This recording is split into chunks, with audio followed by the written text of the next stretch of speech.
from Las Vegas. We're going to try something a little new here. Bear with us. I thought it an appropriate song, given the basis of our show.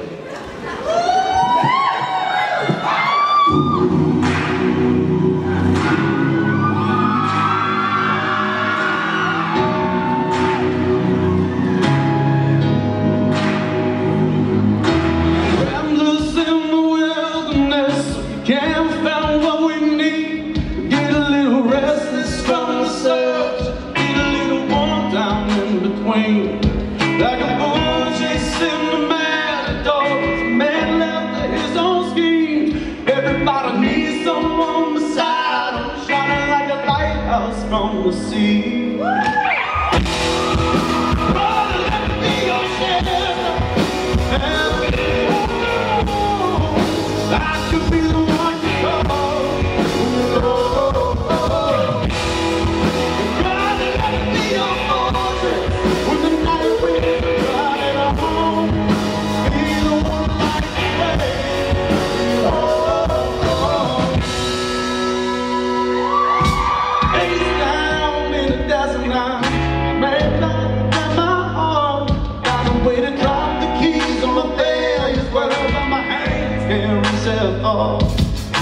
I ain't made for rivalry. I could never take this world alone. I know that in my weakness I am strong, but it's your love that brings me home. Brother, let me be your shelter. Never leave me alone. I could be the one you call. Brother, let me be your fortress. When the night wind driving on, be the one that lights the way. And when you fall and need me, everywhere you go, brother, I'm right here. And the sky gets dark. Your love, my love, we can get through it all. I'm gonna need y'all help. Here we go. Here we go. Brother, let me be your shelter. Never leave you alone. I could be the one you call when you're feeling low. Brother, let me be your fortress. And the night wind's driving on, be the one to light the way, bring you home. Brother, let me be your shelter. Never leave you alone. I could be the one you call when you're feeling low. Brother, let me be your fortress. And the night wind's driving on, be the one to light the way.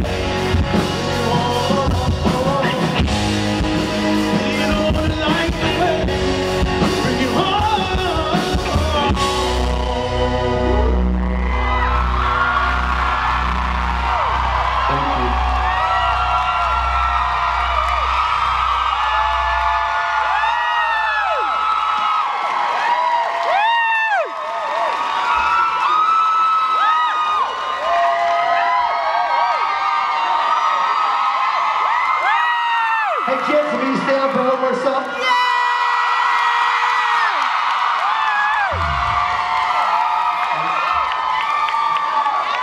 Yes!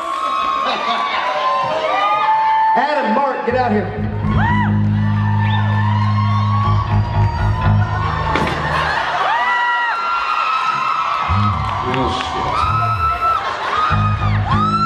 Yeah, I know it hurts.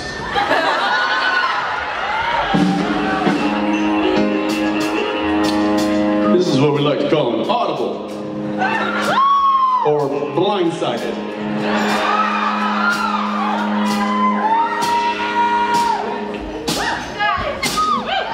Richard.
I am dying. Woo! Hey, hey, ha, ha!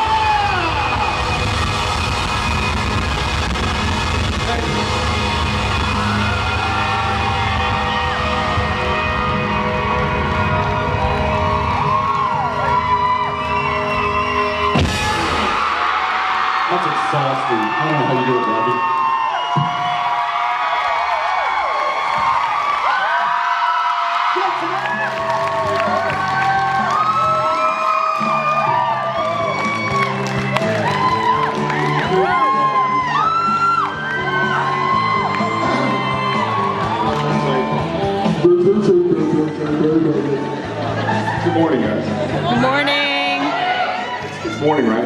Vegas, so You're gonna be waffles or pie back there. So.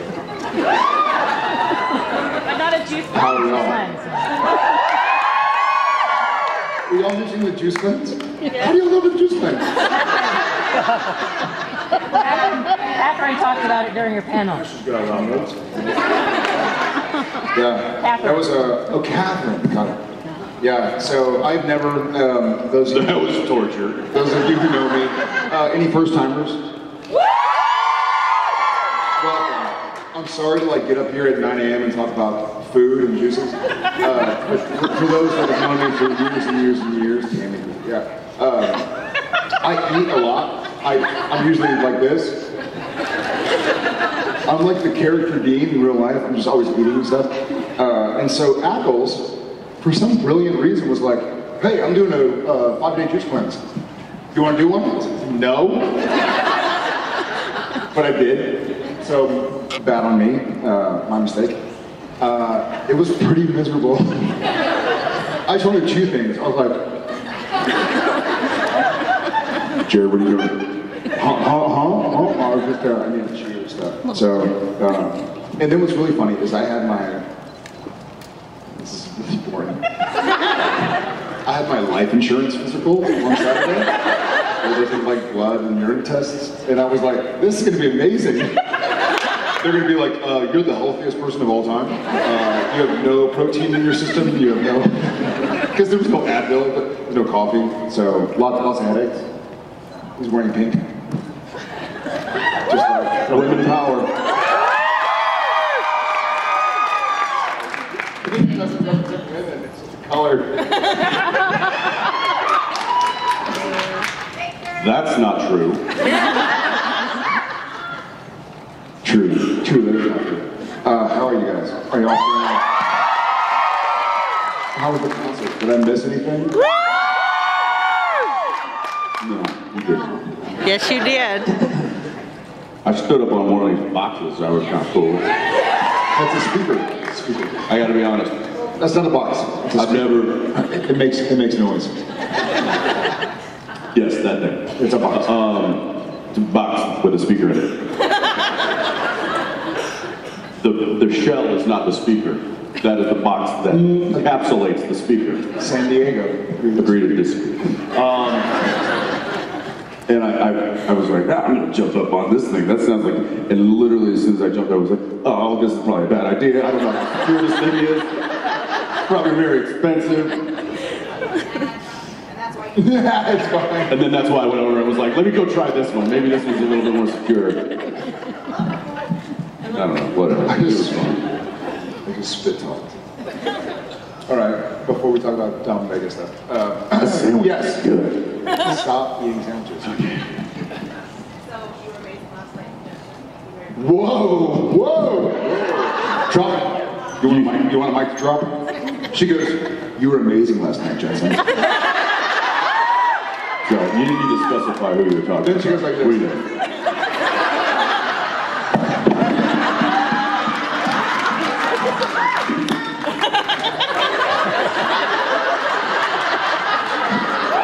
All right, for those of you who are playing the mic drop game, that's one drink.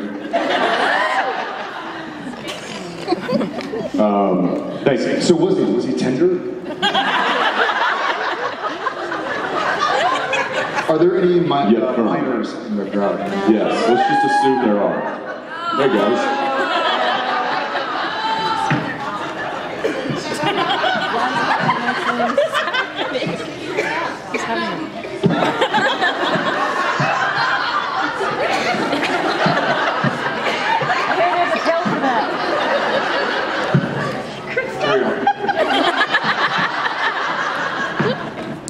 Yes.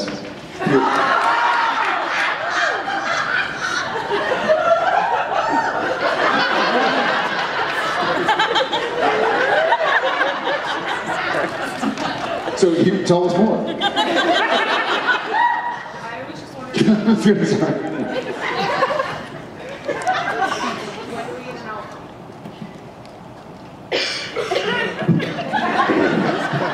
Hey, take it easy, dude.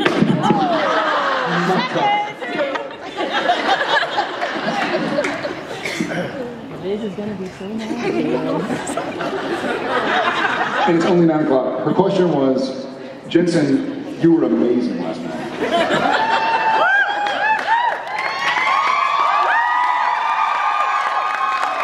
That was the question.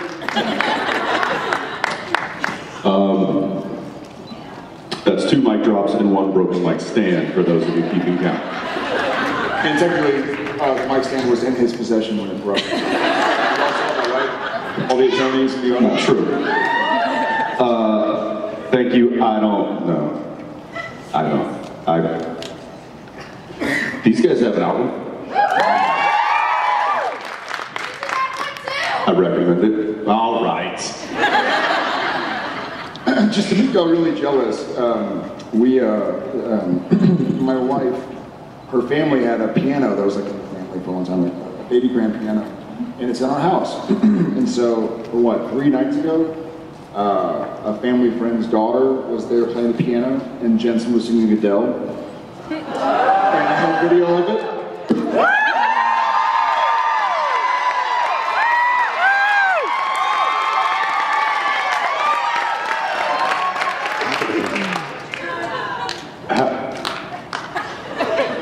How old is Mary? She's 16? She's 12. Same thing. No, Lily's 16. Lily's 14. Right. They're 35, I right? think he's wrong on all this. Yeah, so she's very talented. She started playing. I was like, play me something. And she just went right into it. I don't know. It was after the Super Bowl, so. So, we don't need to hear this. Next question. Yeah, thank you. Tease. Yeah. Like an urban. It is slightly different when one of the brothers goes down a path that changes him to some degree. For both of us, I know that when he was playing Soulless Sam. Don't point at me. I'm not pointing, there's no pointing going on. Stretching. I'm just, no, it was just.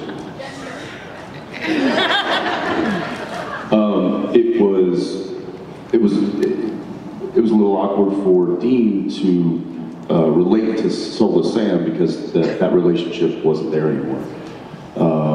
And I think there was probably a little bit of that in season 10 because Dean was going down kind of this path of destruction. So I know playing him was a little darker. And sometimes that can be a little bit more taxing than just a normal day at work.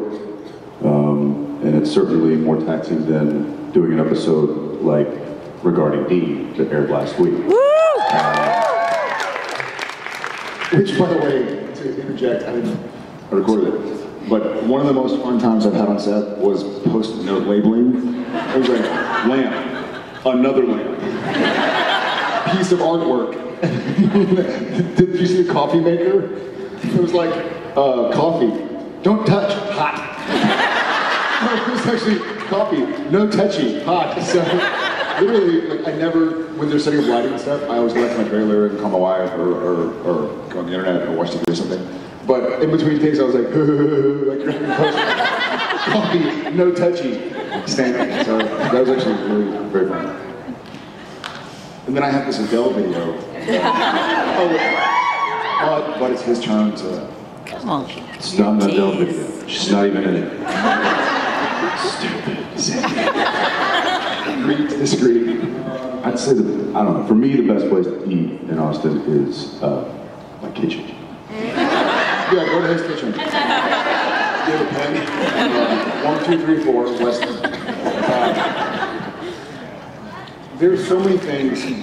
One of the things that I want to say this: the food isn't great at all. Hula, which is like my sister had a graduation party there. It's on Lake Austin, and it's a really cool thing because in this city that's deep in the heart of one of the hottest states in the nation. You go and you can sit outside and have chips and salsa, and there's a big, if you have kids or if you have nieces or nephews, there's a big fake fish that like turtles crawl on, and kids love it. So I would say, and I'm there constantly. You can like, which is what I missed. Or like you're seeing people boating around and wakeboarding. It gives you a feeling of, for me, it gives me a feeling of of people loving a city, you know? Like, and LA is a beautiful place, and I lived there for many years, and no offense to anybody who lived in LA, but it always felt like people were more obsessed kind of with themselves or what was going on as opposed to just and they're always like, oh, LA's awesome. And you're like, what have you done? You're like, well, you go hang out in Hollywood, like go to the bars. Like, so you're not really loving a place. So a hula hut helped me love Austin. The food's not great. Yeah, exactly. Go to the food truck park on First. First or 360? First. No, the one on First Street, South Austin. Torchy's Tacos? Yeah, the original Torchy's truck. We'll talk about food forever. I see. So, my question is for Jared. Yeah, suck it. Okay, well, Vegas, big Vegas. Yes. okay, well, I read your sister's book, and it was amazing. Oh, how fun. Yeah. If you were to write a book, what would you write it about, and what would you call it? If I were to write a book, what's the line? Right here. I was like, oh, I know. Island. So I wrote something for Lynn's next book that's for the ESPN family. And it was so mortifying. And this is going to sound really weird, but I'm in front of people for the last 17 years for a living. You know, I get filmed and that'll last forever, and that's awkward. And I've never been so scared as when I had to write. If I had to write a book, I'd be miserable. But I would love, I would air it to a children's book, because there's some lessons that I wish I'd learned younger about love and acceptance, and love and acceptance of yourself first. So I'd love to write a book about what I know, I guess, which is a kid growing up with all the opportunities and blessings in the world, and figuring out how to kind of accept that and be okay with that, and be grateful. So just name it What I Learned from Jensen. Yes. It'd be called WILFJ. What I Learned from Jensen. It'd just be the initials. WILFJ. Mine would be coming soon to a bookstore near you. Mine would be titled Waiting on Jared. Being the short guy.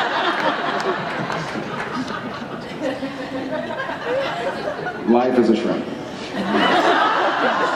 I still love, every now and again, we'll be like going to dinner, or like in Vegas, we'll be walking through a hallway or something, and people will be like, oh, on Supernatural? We're like, no, we just both randomly happen to look at the guys from Supernatural, and they'll look at Jensen and be like, I thought you were short. He's like, yeah, because I'm on the camera with this dude. And then I'm like, First, I just wanted to say, considering what you named your firstborn, I was a little disappointed you didn't name the twins Law and Order.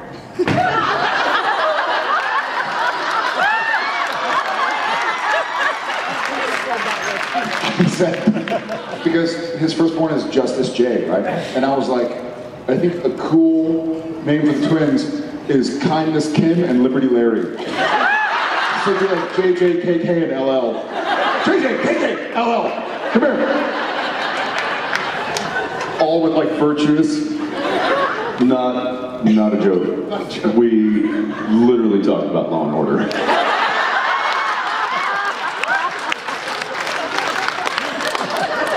Unfortunately, Chuck Norris Already has those names for his arms. for his so legs. it's, For his left and right thigh.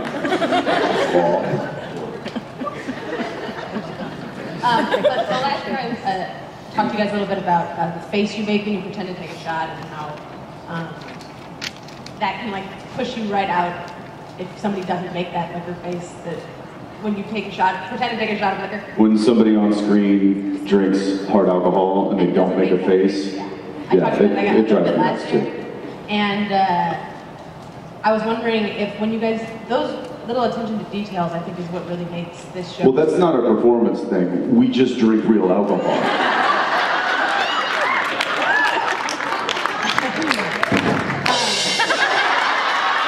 So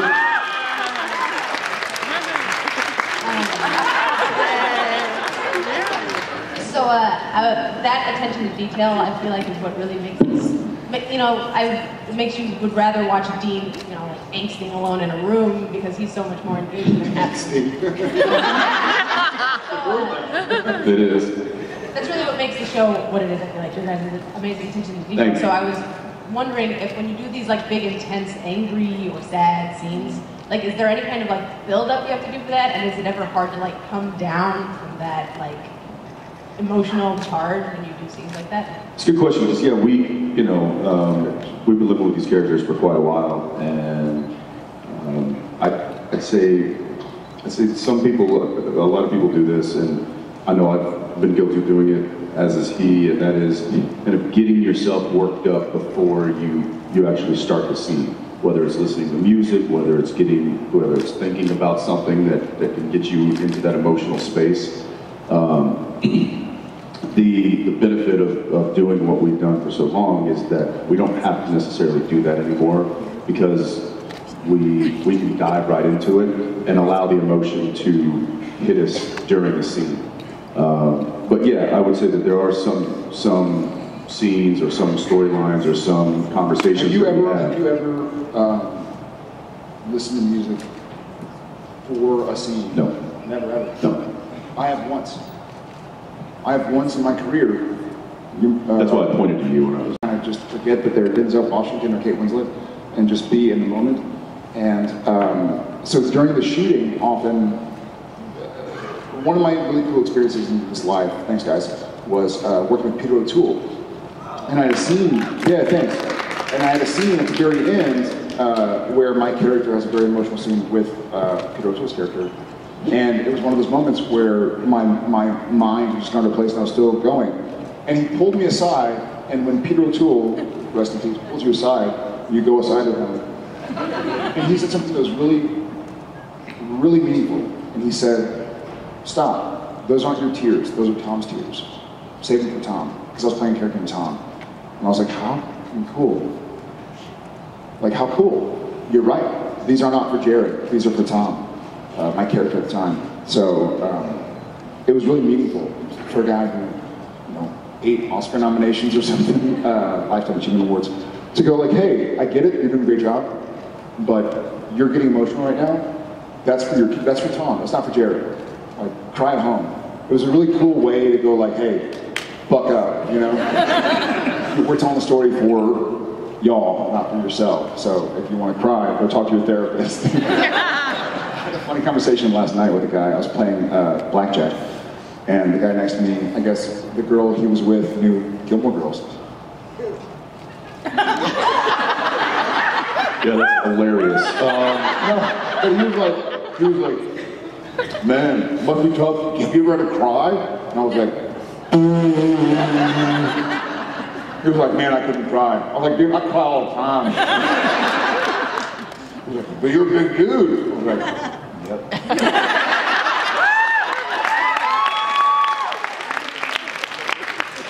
Not that big. Right there. We just saw the electric bull ride scene the other night.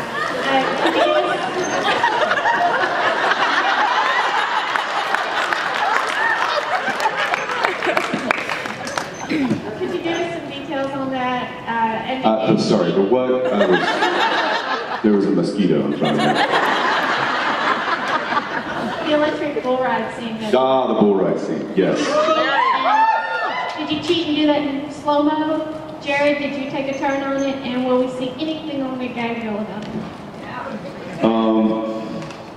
Well, okay, let me first say that I'm still sore. That was not slow-mo. We went full, we did a full mo. We did a full out, full ride. Fast mo. My stunt double came on, and he did it first. They were like, we're just gonna get a wide shot. We'll have, Jesse was there that day. We'll have Jesse do it for a bit. And so he got on and did, I don't know, maybe it was like 30 seconds or something like that. Just a long time. I don't know if a lot of you know rodeo, but they only have to stay on for 8 seconds. not 30. And the guy that was operating the bull was the actual guy that operates it on the weekends. This wasn't just some set. This was an actual honky-tonk that we went rented out. Was it the same spot that we shot in? Yeah. Roosters. Yes. And so anyway, so then it was my turn. I was like, well, and this is a funny story. When I was younger, living in LA and struggling. Younger, like mid-40s? Yeah. And I was working here and there, and I think I might have been maybe just got off of Days of Our Lives, or anyway. Keep it together. Keep it together. This Eric freaking Brady. this country bar opened up on Sunset Boulevard. It was called the Saddle Ranch. Don't look at me. Well, you've been there. Don't look at me. And they had a mechanical bull, and they just opened up, and they were looking to like get people, get customers. And of course, me and my buddies, Arkansas, Texas, Oklahoma. My buddy's not. No, you weren't even there. We would go there on Monday nights. They would have bull riding competitions, and you could win money. And we would go there every Monday and get our beer money for the week. It's like Dean Winchester. It's like, I gotta like go win some money. I gotta eat. I'm gonna go play pool.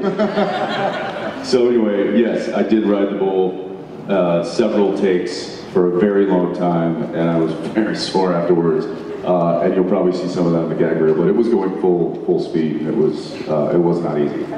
Yeah. Jensen, I have loved you since the days of our lives. Jared, sorry to say, but I didn't know you existed until the end of July 2015. August 2015, sorry. Best month of your life.